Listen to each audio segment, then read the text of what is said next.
வணக்கம். வேந்தரின் ஒரு நாள் ஒரு பொழுது இரவு செய்திகளுக்காக காவேரி ஜெகநாதன். முதலில் தலைப்புச் செய்திகள்.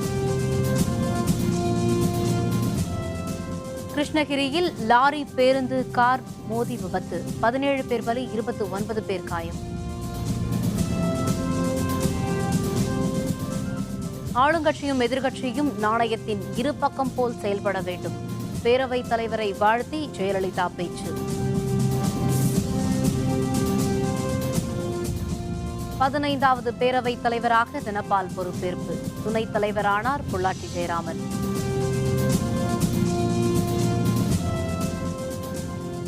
தமிழகத்தில் இருந்து 6 எம்பிக்கள் போட்டியின்றி தேர்வு. அதிமுகவுக்கு 4, திமுகவுக்கு 2 எம்பிக்கள்.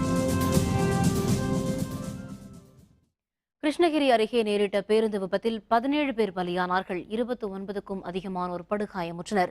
கிருஷ்ணகிரியில் இருந்து ஹோசூருக்கு புறப்பட்ட தனியார் பேருந்து மேலுமலை அருகே சென்று கொண்டிருந்தது. அப்போது எதிரே வந்த லாரியின் டயர் வெடித்து கட்டுப்பாட்டை இழந்து மைய தடுப்பை தாண்டி எதிரே வந்த பேருந்து மீது மோதியது. பின்னால் வந்து கொண்டிருந்த காரும் பேருந்தின் மீது மோதியது. இந்த விபத்தில் 10 ஆண்கள், 6 பெண்கள், ஒரு குழந்தை என 17 பேர் பலியானார்கள். 29க்கும் அதிகமானோர் படுகாயமுற்றனர்.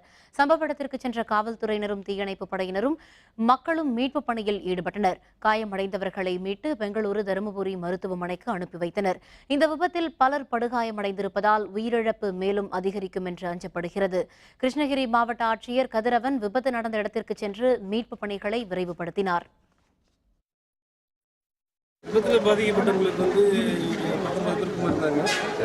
ஃபர்ஸ்ட் எய்ட் பண்ணிட்டு நம்ம ஜிஹெச்சில் எந்தெந்த ஹாஸ்பிட்டல் ஃபெசிலிட்டிஸோ அங்கே அனுப்பிச்சுருக்கோம் நம்ம அவங்களுக்கு. அதேமாதிரி இறந்து போன உடனே பிரச்சனை செஞ்சு இலவசமாக அந்த அவங்க இடத்துல இருக்கு. வண்டி ஆக்சிடென்ட் ஆயிருந்தால் நான் கண்ணில் பார்க்கல. டமாரன் சவுண்டு வந்துச்சு.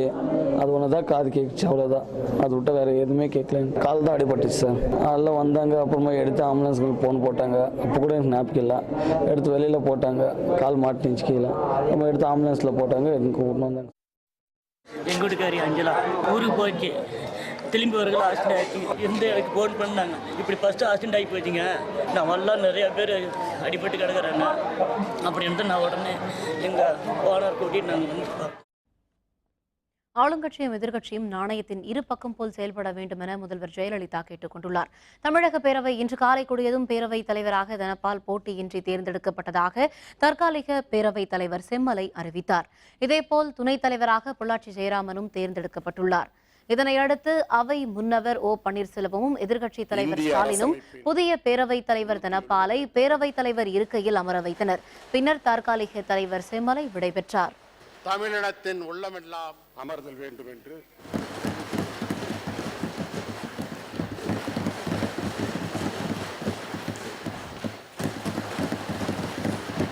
திரு பொள்ளாச்சி ஜெயராமன் அவர்கள் இப்பேரவையின் துணைத் தலைவராக ஒருமனதாக தேர்ந்தெடுக்கப்படுகிறார் என்பதை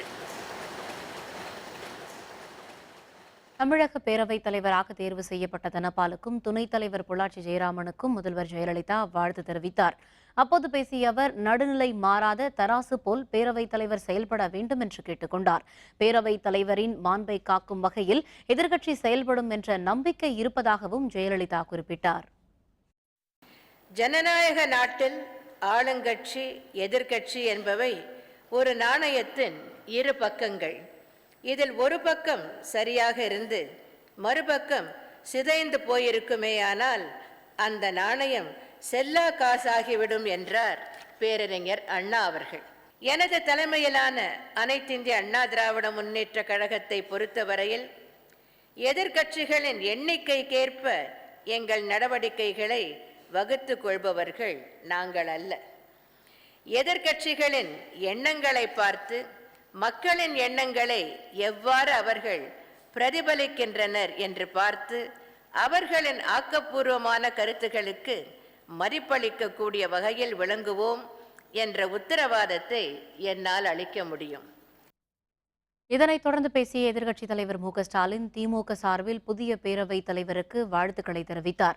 கட்சி சார்பின்றி பேரவைத் தலைவர் செயல்பட வேண்டும் என வலியுறுத்திய ஸ்டாலின், 100 ஆண்டு காணவுள்ள அவையில் எதிர்க்கட்சித் தலைவராக இருப்பதில் மகிழ்ச்சி அடைவதாகவும் குறிப்பிட்டார்.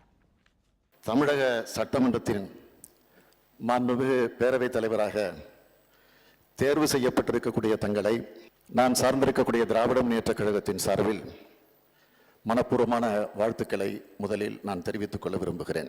89 சட்டமன்ற உறுப்பினர்களோடு பலம் பொருந்திய வலுவான எதிர்க்கட்சியாக திராவிட முன்னேற்ற கழகம் எதிர்கட்சியினரை தவிர அது நிச்சயமாக எதிரி கட்சியாக இருக்காது என்பதை நான் முன்கூட்டியே எடுத்து வைக்க விரும்புகிறேன். இதனைத் தொடர்ந்து பேரவைத் தலைவர் தனபால் ஏற்புரை நிகழ்த்தியதை அடுத்து பேரவை ஒத்திவைக்கப்பட்டது. வரும் 16ஆம் தேதி மீண்டும் பேரவை கூடும் என்றும் தனபால் அறிவித்தார்.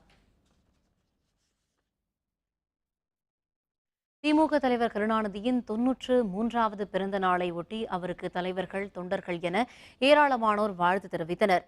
சென்னை சிஐடி காலனியில் உள்ள கருணாநிதியின் இல்லத்தில் இன்று அதிகாலையில் தனது பிறந்த நாளை ஒட்டி அரச மரக்கன்றை அவர் நட்டார். குடும்பத்தினர், உறவினர்கள் மற்றும் தொண்டர்களின் பிறந்த நாள் வாழ்த்துக்களை அவர் ஏற்றுக்கொண்டார். இதனைத் தொடர்ந்து சென்னை மெரினா கடற்கரையில் அமைந்துள்ள அண்ணா நினைவிடத்திற்கும் வேப்பேரியில் உள்ள பெரியார் நினைவிடத்திற்கும் சென்று மலர் தூவி மரியாதை செலுத்தினார். பின்னர் கோபாலபுரம் இல்லத்திற்கு சென்ற அவர் குடும்பத்தினர், கட்சி நிர்வாகிகள் முன்னிலையில் கேக் வெட்டி தொண்டர்களின் வாழ்த்தையும் பெற்றுக்கொண்டார். இதனையடுத்து அறிவாலயம் சென்ற கருணாநிதிக்கு தொண்டர்கள், நிர்வாகிகள் என ஏராளமானோர் நீண்ட வரிசையில் காத்திருந்து பிறந்தநாள் வாழ்த்து தெரிவித்தனர்.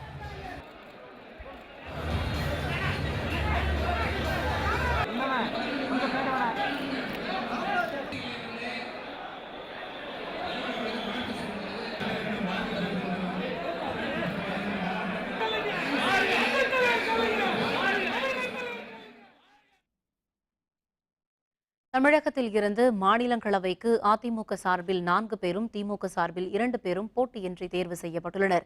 தமிழகத்தில் இருந்து தேர்ந்தெடுக்கப்பட்ட 6 மாநிலங்களவை உறுப்பினர்களின் பதவிக்காலம் வரும் 29ஆம் தேதியுடன் முடிவடைகிறது. இதனையடுத்து 6 உறுப்பினர்களை தேர்வு செய்வதற்கான அறிவிப்பு கடந்த மாதம் வெளியானது. இதில் அதிமுக சார்பில் வைத்திலிங்கம், SR பாலசுப்ரமணியன், நவநீத கிருஷ்ணன், விஜயகுமார் ஆகியோர் மனு தாக்கல் செய்தனர். திமுக சார்பில் TKS இளங்கோவன், RS பாரதி ஆகியோர் மனு தாக்கல் செய்தனர். 6 பேர் மட்டும் மனு தாக்கல் செய்ததால் போட்டியின்றி 6 பேரும் தேர்ந்தெடுக்கப்பட்டுள்ளதாக அறிவிக்கப்பட்டுள்ளது. இதன்படி அதிமுக எம்பிக்களாக வைத்திலிங்கம், SR பாலசுப்ரமணியன், நவநீத கிருஷ்ணன், விஜயகுமார் ஆகியோரும், திமுக எம்பிக்களாக TKS இளங்கோவன், RS பாரதி ஆகியோரும் தேர்வு செய்யப்பட்டுள்ளனர். இதற்கான சான்றிதழை தேர்தல் அலுவலரான சட்டப்பேரவை செயலர் ஜமாலுதீன் தேர்ந்தெடுக்கப்பட்ட எம்பிக்களிடம் வழங்கினார். தொடர்ந்து திராவிட முன்னேற்ற கழகத்தை பொறுத்தவரை மாநில உரிமைகளில் தலையிடும் பொழுது வலிமையாக எதிர்த்திருக்கிறது. தமிழ்நாடு சார்ந்த பல பிரச்சனைகளிலே வலிமையாக குரல் கொடுத்திருக்கிறது. அந்த பணியை தலைவர் கலைஞர் அவர்கள் கட்டளை ஏற்று அவர் காட்டுகின்ற வழியிலே அந்த பணியை தொடர்ந்து செய்வோம். உத்தரப்பிரதேச மாநிலத்தில் ஆக்கிரமிப்பை அகற்றும் போது ஏற்பட்ட வன்முறையில் காவல்துறையினர் 2 உள்பட 24 பேர் பலியானது தொடர்பாக விசாரணை நடத்த முதல்வர் அகிலேஷ் யாதவ் உத்தரவிட்டுள்ளார். உத்தரப்பிரதேச மாநிலம் மதுராவில் உள்ள ஒரு பூங்காவை 300க்கும் அதிகமானோர் 2 ஆண்டுகளாக ஆக்கிரமித்திருந்தனர். அவர்களை வெளியேற்ற காவல்துறையினர் முயன்றபோது ஆக்கிரமிப்பாளர்கள் வன்முறையில் ஈடுபட்டனர். அப்போது கலவரத்தை கட்டுப்படுத்த காவல்துறையினர் துப்பாக்கிச்சூடு நடத்தினர். இதில் 19 பேர் பலியானார்கள். ஆக்கிரமிப்பாளர்களின் வன்முறையில் மதுரா SP முகுல் துவேதியும் காவல் நிலைய அலுவலர் சந்தோஷ்குமாரும் கொல்லப்பட்டனர். இதனையடுத்து காவல்துறையினர் பெருமளவில் அங்கு குவிக்கப்பட்டனர். மோதலில் ஈடுபட்ட 200 பேர் கைது செய்யப்பட்டுள்ளனர். மதுரா வன்முறை தொடர்பாக விசாரணைக்கு உத்தரவிட்ட முதல்வர் அகிலேஷ் யாதவ் பலியான காவல்துறையினர் குடும்பங்களுக்கு தலா 20 லட்சம் ரூபாய் வழங்கவும் உத்தரவிட்டுள்ளார். कि मथुरा में ऐसी घटना हो गई जिसमें पुलिस गई और पुलिस ने वार्निंग दी। सुबह मेरी होम मिनिस्टर, केंद्रीय होम मिनिस्टर जी से भी बात हुई है, मैंने उनको भी जानकारी दी है। जो घटना हुई उसकी जांच भी, हालांकि कमिश्नर स्तर पे जांच की जाएगी और जो दोषी हैं उनके खिलाफ। மத்திய உள்துறை அமைச்சர் ராஜ்நாத் சிங் முதல்வர் அகிலேஷ் யாதவை தொலைபேசியில் தொடர்பு கொண்டு மதுரா வன்முறை தொடர்பாகவும் தற்போதைய நிலவரம் தொடர்பாகவும் கேட்டறிந்தார். மதுராவில் நிலைமையை கட்டுக்குள் கொண்டுவர தேவையான அனைத்து உதவிகளையும் மத்திய அரசு செய்யும் என்றும் அவர் உறுதியளித்தார். 3வது நாளாக நடைபெற்ற சோதனையில் 7 சிலைகள் மீட்பு. கடத்தலில் தொடர்புடைய தீனதயாளன் பாஸ்போர்ட் முடக்கம். விவரம் இடைவேளைக்கு பிறகு.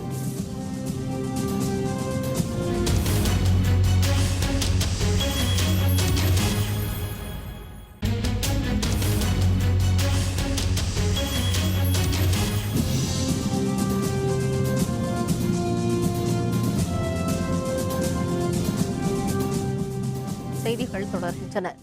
சிலை கடத்தல் வழக்கில் தலைமறைவாகியுள்ள தீனதயாளனின் பாஸ்போர்ட் முடக்கம் செய்யப்பட்டதுடன் அவருடைய வீட்டில் 3வது நாளாக மேற்கொள்ளப்பட்ட சோதனையில் 7 சிலைகள் கைப்பற்றப்பட்டன. சென்னை ஆழ்வார்பேட்டை முரஸ்கேட் சாலையில் உள்ள ஒரு வீட்டில் பதுக்கி வைக்கப்பட்டிருந்த பல கோடி ரூபாய் மதிப்பிலான பழங்கால சிலைகள் அண்மையில் கைப்பற்றப்பட்டன. இது தொடர்பாக 3 பேர் கைது செய்யப்பட்டனர். முக்கிய குற்றவாளியாக கருதப்படும் ஆந்திரத்தைச் சேர்ந்த தீனதயாளன் என்பவர் தலைமறைவாகிவிட்டார். இதனிடையே ஆழ்வார்பேட்டையில் சிலைகள் பதுக்கப்பட்ட தீனதயாளனின் வீட்டில் சிலை தடுப்பு காவல்துறையினர் 3வது நாளாக இன்றும் சோதனை நடத்தினர். நீதிமன்ற உத்தரவின்படி மேலும் 2 அறைகளில் சோதனை நடத்தப்பட்டதில் 7 சிலைகள் மீட்கப்பட்டன. தலைமறைவாகியுள்ள தீனதயாளனின் பாஸ்போர்ட்டும் இந்தியாவில் உள்ள 3 வங்கி கணக்குகளும் முடக்கப்பட்டன. இன்னையோட ஓரளவுக்கு சர்ச் முடிச்சுக்கிட்டோம். ஆனால் அந்த பெயிண்டிங்ஸை மட்டும் சர்ச் பண்ணலை. பெயிண்டிங் வந்து சீஸ் பண்ணணும்னா நாங்கள் ஆன்டிக்விட்டி எக்ஸ்பர்ட்டை கூட்டிருக்கோம். சிலைகளை ஆன்டிக் ஐடல்ஸ் இல்லை மெட்டல் ஐடல் தான் சீஸ் பண்ணுறோம்.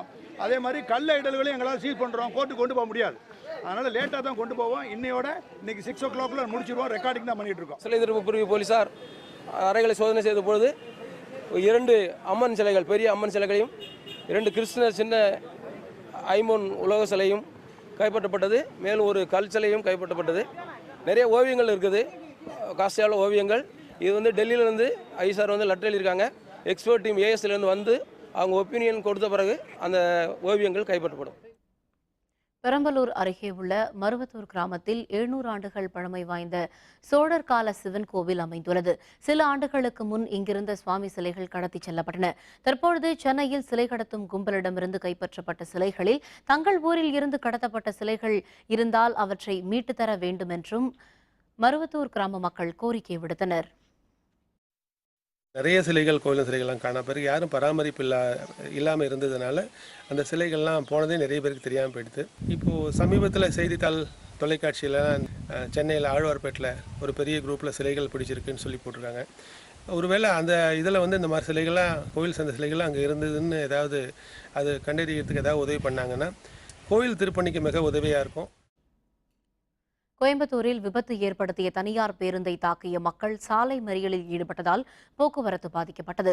கோவை குறிச்சி பகுதியைச் சேர்ந்த ராயப்பன் இருசக்கர வாகனத்தில் கோவைக்கு சென்று கொண்டிருந்தார். அப்போது ஒரு வழிப்பாதையில் வந்த தனியார் பேருந்து ஒன்று இருசக்கர வாகனத்தின் மீது மோதியதில் ராயப்பன் சம்பவ இடத்திலேயே உயிரிழந்தார். இதனால் ஆத்திரமடைந்த மக்கள் கோவை பொள்ளாச்சி சாலையில் மறியலில் ஈடுபட்டதுடன் விபத்து ஏற்படுத்திய பேருந்தையும் தாக்கினர். அங்கு வந்த காவல்துறையினர் மக்களிடம் பேச்சு நடத்தியதுடன் அந்த பகுதியில் வேகத்தடை அமைப்பதாகவும் தெரிவித்தனர். இதனையடுத்து போராட்டம் விலக்கிக் கொள்ளப்பட்டது. சாலை மறியல் காரணமாக 1 மணி நேரத்திற்கும் அதிகமாக போக்குவரத்து பாதிக்கப்பட்டது. பொள்ளாச்சி வண்டி ஒன்வேளை வந்து அவங்க 2 பேத்தையுமே ரொம்ப பயங்கரமா தாக்கி அவங்க ஒருத்தர் உயிர் இறந்துட்டாங்க, ஒருத்தர் சிகிச்சை பெற்றுட்டு இருக்காங்க ஜிஹெச்ல. இப்போ கவர்மெண்ட் ஸ்கூல் பக்கத்துலயே இருக்குது. ஒரு அரை மணி நேரம் பின்னாடி இந்த சம்பவம் நடந்திருந்தா எத்தனையோ குழந்தைங்க, ஒரு ஆயிரக்கணக்கான குழந்தைங்க ரோடு கிராஸ் பண்ணது என்ன ஆயிருக்கும். இங்க 24 hours டிராஃபிக் போலீஸ் போட்டே ஆகணும். பஸ் பொள்ளாச்சி வண்டி கரெக்டா மெயினா போக சொல்லணும். விருதுநகர் மாவட்டம் வண்டாற்றில் இருந்து செங்கல் ஏற்றிய லாரி ஒன்று விருதுநகர் நோக்கி சென்று கொண்டிருந்தது.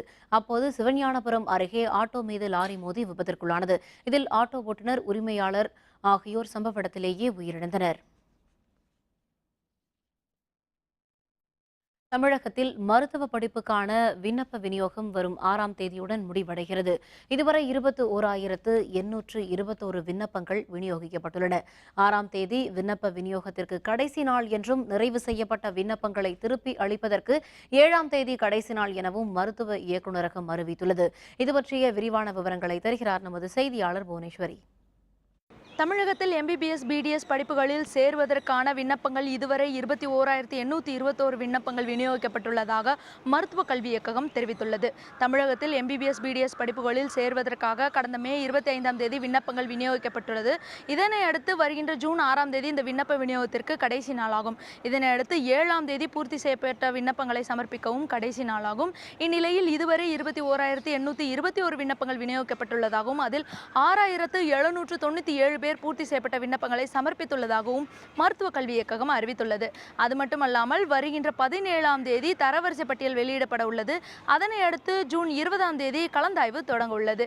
இந்நிலையில் சனிக்கிழமையான நாளையும் வேலை நாளாகவே இயங்குகிறது. ஆகவே அன்றும் விண்ணப்பங்களை பெற்றுக்கொள்ளலாம் என்பது குறிப்பிடத்தக்கது. வேந்தர் செய்திகளுக்காக சென்னையிலிருந்து ஒளிப்பதிவாளர் சிவாவுடன் புவனேஸ்வரி.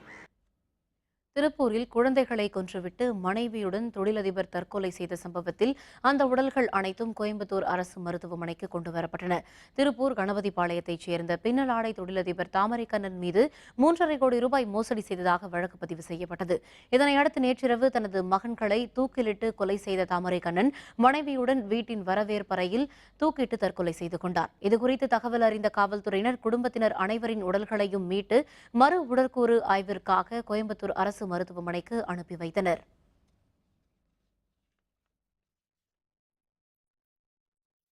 காஞ்சிபுரம் மாவட்டத்தின் பல்வேறு பகுதிகளில் காற்றுடன் கூடிய பலத்த மழை பெய்ததால் சாலைகளில் மழைநீர் பெருக்கெடுத்ததால் வாகன ஓட்டிகள் சிரமப்பட்டனர். கடந்த பல நாட்களாக மாவட்டம் முழுவதும் கடும் வெயில் வாட்டி வந்த நிலையில் மக்கள் வெளியே செல்ல முடியாமல் வீடுகளுக்குள் முடங்கி கிடந்தனர். இந்த நிலையில் இன்று மாலை காஞ்சிபுரம், தாம்பரம், பல்லாவரம் உள்பட மாவட்டத்தின் பல்வேறு பகுதிகளிலும் 1 மணி நேரத்திற்கும் மேலாக சாலைகளில் மழைநீர் பெருக்கெடுத்தது. இந்த மழை காரணமாக நடப்பு பருவ விவசாயத்தை நல்ல முறையில் செய்ய முடியும் என்று மக்கள் கருத்து தெரிவித்தனர். இந்த ஆண்டு வெயிலோட தாக்கம் ரொம்ப அதிகமாக இருந்தது. 2 நாளாக மழை வரல எதிர்பார்த்த மக்கள் ஏக்கத்தோடு இருந்தோம். ஆனால் திடீர்னு பெஞ்ச மழையால் ரொம்ப குளிர்ச்சியாக இருக்குது. இதே மழை நீடிச்சா இன்னும் நல்லா இருக்கும். அதே சமயத்தில் ஒரு சின்ன மழைக்கு ட்ரெயினெல்லாம் அடிச்சு வெளியே வந்துச்சு. இதை நிர்வாகம் சரி பண்ணால் நல்லா இருக்கும்னு நினைக்கிறோம். வழக்கத்திற்கு மாறாக நிலவிய வெப்பம் மற்றும் மழை குறைவு காரணமாக உதகை மற்றும் சுற்றுவட்டார பகுதிகளில் பீச் பழ சீசன் தாமதமாக தொடங்கியுள்ளது. நீலகிரி மாவட்டத்தில் ஆங்கிலேயர் வருகைக்கு பின்னர் மேலை நாடுகளில் விளையக்கூடிய peach, plum, orange, green apple ஆகியவை அதிக அளவில் நடவு செய்து பயிரிடப்பட்டன.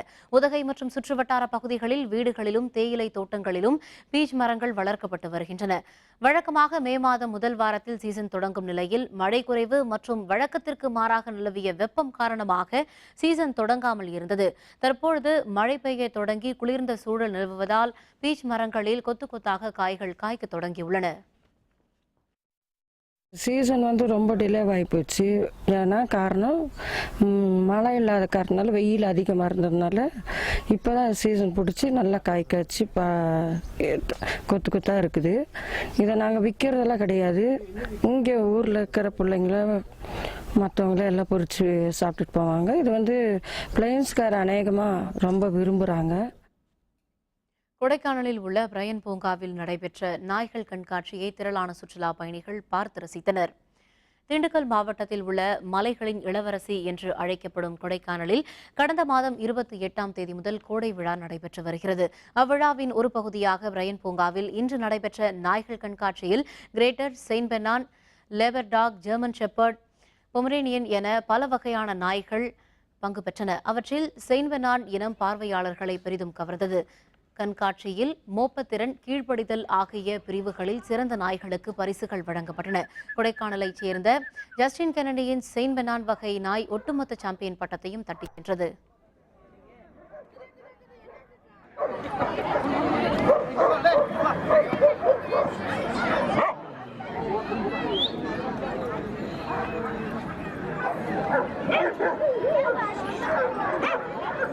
அனைத்து பிரிவுகளும் சேர்த்து ஒட்டுமொத்தமாக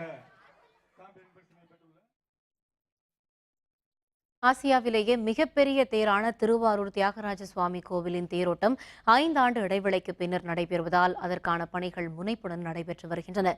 தமிழகத்தில் கும்பகோணம் சாரங்கபாணி கோவில், ஸ்ரீவில்லிபுத்தூர் ஆண்டாள் கோவில், திருவாரூர் தியாகராஜர் கோவில் ஆகிய கோவில்களில் ஆழித்தேர்கள் உள்ள நிலையில் அவற்றில் முதன்மையானதாக விளங்குவது திருவாரூர் தியாகராஜர் கோவில் தேராகும்.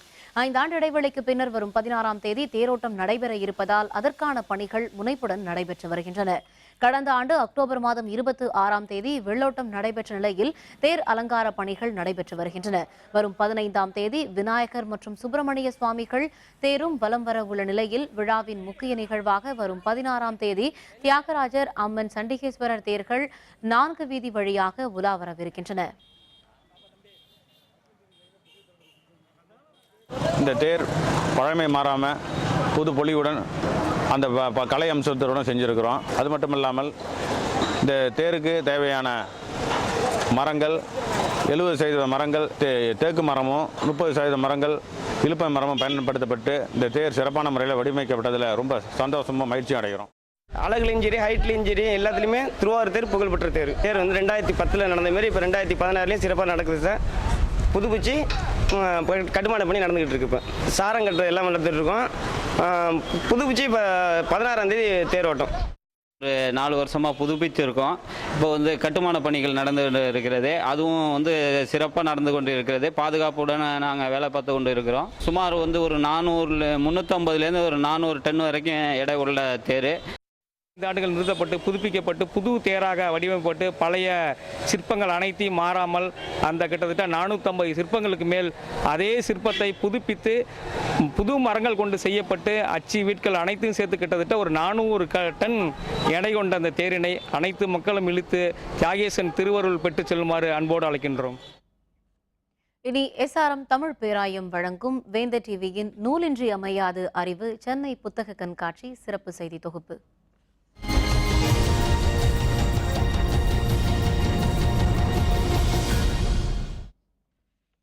சென்னை புத்தக கண்காட்சியின் 3வது நாளான இன்று ஏராளமான இளைஞர்கள் ஆர்வத்துடன் சுற்றி பார்த்து புத்தகங்களை வாங்கிச் சென்றனர். 39வது புத்தக கண்காட்சி 2 நாட்களுக்கு முன்பு சென்னை தீவுத்திடலில் தொடங்கியது. இதில் 650க்கும் அதிகமான அரங்குகளில் 1 கோடிக்கும் அதிகமான புத்தகங்கள் விற்பனைக்காக வைக்கப்பட்டுள்ளன. இளைஞர்களுக்கு புத்தகம் மீதான ஆர்வத்தை அதிகரிக்கும் வகையில் அவர்களை ஈர்க்கும் வகையிலும் ஏராளமான புத்தகங்கள் காட்சிக்காக வைக்கப்பட்டுள்ளன. புத்தக காட்சியில் இன்று பெரியார் அரங்கில் நடைபெற்ற நிகழ்ச்சியில் பெரியார் மறைந்தார் பெரியார் வாழ்க என்ற புத்தகத்தின் தொகுப்பு ஆசிரியரும் திராவிடர் கழக தலைவருமான கி. வீரமணி வெளியிட்டார். புத்தக கண்காட்சியில் அறிவுபூர்வமான ஒரு சிந்தனையை உருவாக்கி தமிழ்நாட்டிலே ஒரு தலைசிறந்த அறிவு புரட்சியை, ஆயுதமேந்தா புரட்சியை, அறிவாயுதத்தை மட்டுமே செய்த அமைதி புரட்சியாக ஆக்கிய தந்தை பெரியார் அவர்களை பற்றி பலதரப்பட்டவர்கள், அவருக்கு மாறுபட்டவர்கள், அவர் கொள்கையை ஏற்காதவர்கள் கூட பெரியார் என்ற மாமனிதருடைய மகத்தான தொண்டு எப்படிப்பட்டது என்பதை மிக தெளிவாக உணர்ந்திருக்கிறார்கள் என்பதற்கு இது மிகப்பெரிய ஒரு ஆவண தொகுப்பாகும். முன்னாள் குடியரசுத் தலைவர் அப்துல் கலாம் அரங்கில் குழந்தைகளுக்கான ஓவிய போட்டி நடைபெற்றது. இதில் ஏராளமான குழந்தைகள் ஆர்வத்துடன் பங்கேற்று தங்களுடைய திறமைகளை வெளிப்படுத்தினர்.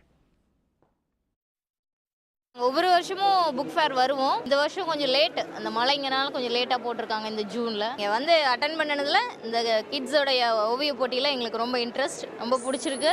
பசங்களும் ரொம்ப என்ஜாய் பண்ணுறாங்க. நிறைய புத்தகங்கள் வச்சுருக்கிறாங்க.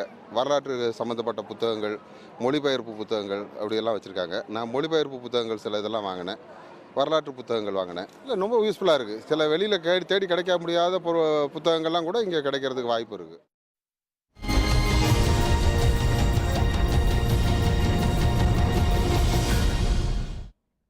கிரீஸ் அருகே படகு கவிழ்ந்த விபத்து, 100க்கும் அதிகமான லிபிய அகதிகள் பலி. விவரம் விளம்பர இடைவேளைக்கு பிறகு.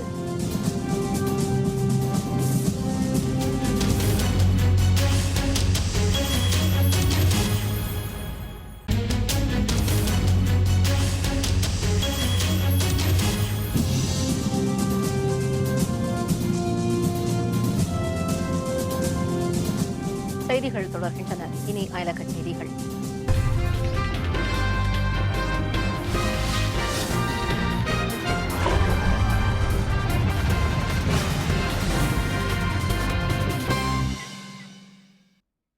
கிரீஸ் அருகே 700 அகதிகளோடு சென்ற படகு கவிழ்ந்து விபத்திற்குள்ளானதில் 100க்கும் அதிகமானோர் பலியாகினர்.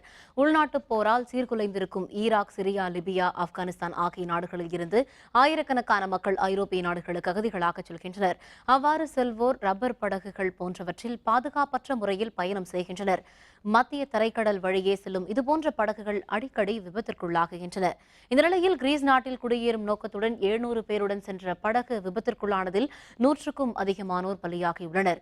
அவர்களின் உடல்கள் லிபிய நாட்டின் கரையோரம் ஒதுங்கியுள்ளதாக ராணுவ அலுவலர்கள் தெரிவித்தனர். நடுக்கடலில் தத்தளித்தோரில் இதுவரை 302 பேர் உயிருடன் மீட்கப்பட்டுள்ளனர்.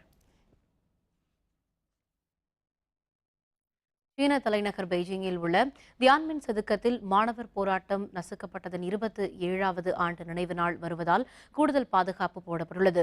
சீன தலைநகரில் உள்ள முக்கிய இடங்களில் ஒன்று தியான்மின் சதுக்கம். 1989ஆம் ஆண்டு ஜூன் 4ஆம் தேதி இங்கு ஜனநாயகம் கோரி மாணவர்கள் போராட்டம் நடத்தினர். ராணுவ டாங்கிகளின் உதவியுடன் இந்த போராட்டம் ஒடுக்கப்பட்டது. ஆர்ப்பாட்டக்காரர்கள் பலர் இதில் பலியானார்கள். நாளை தியான்மின் சதுக்க ஆர்ப்பாட்டத்தின் 27வது நினைவு நாள் என்பதால் அங்கு பாதுகாப்பு ஏற்பாடுகள் அதிகரிக்கப்பட்டுள்ளன. சீனாவின் குய்சோ மாகாணத்தில் புயலுடன் கூடிய பலத்த மழை பெய்ததால் அந்த பகுதியே வெள்ளக்காடாக மாறியது. வெங்கான், அன்சுன் உள்பட பல்வேறு நகரங்களின் சாலைகளில் வெள்ளம் பெருக்கெடுத்து ஓடியது. ஏராளமான கடைகளுக்குள் வெள்ளம் புகுந்தது. சாலைகளில் மழை வெள்ளம் தேங்கியதால் ஏராளமான வாகனங்கள் நீரில் தத்தளித்தன. போக்குவரத்து அடியோடு முடங்கி போனது.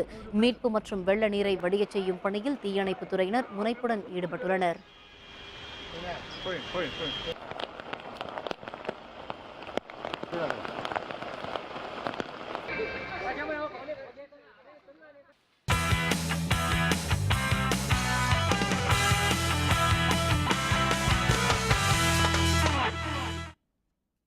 இந்தோனேஷியா ஓபன் பேட்மிண்டன் தொடரின் காலிறுதிப் போட்டியில் இந்தியாவின் சாய்னா நேவால் தோல்வியடைந்தார். தலைநகரான ஜகர்தாவில் இந்தோனேஷிய ஓபன் பேட்மிண்டன் தொடர் நடைபெற்று வருகிறது. இன்று நடைபெற்ற காலிறுதிப் போட்டியில் இந்தியாவின் சாய்னா நேவால் உலகின் முதல் நிலை வீராங்கனையான கரோலினாவை எதிர்கொண்டார். விறுவிறுப்பாக நடைபெற்ற போட்டியில் 24-22, 22-11 என்ற செட் கணக்கில் சாய்னாவை வீழ்த்திய கரோலினா அரையிறுதிக்கு முன்னேறினார். மீண்டும் தலைப்புச் செய்திகள். கிருஷ்ணகிரியில் லாரி, பேருந்து, கார் மோதி விபத்து. 17 பேர் பலி, 29 பேர் காயம். ஆளுங்கட்சியும் எதிர்க்கட்சியும் நாணயத்தின் இரு பக்கம் போல் செயல்பட வேண்டும். பேரவைத் தலைவரை வாழ்த்தி ஜெயலலிதா பேச்சு. 15வது பேரவைத் தலைவராக தனபால் பொறுப்பேற்பு. துணைத் தலைவரானார் பொள்ளாச்சி ஜெயராமன்.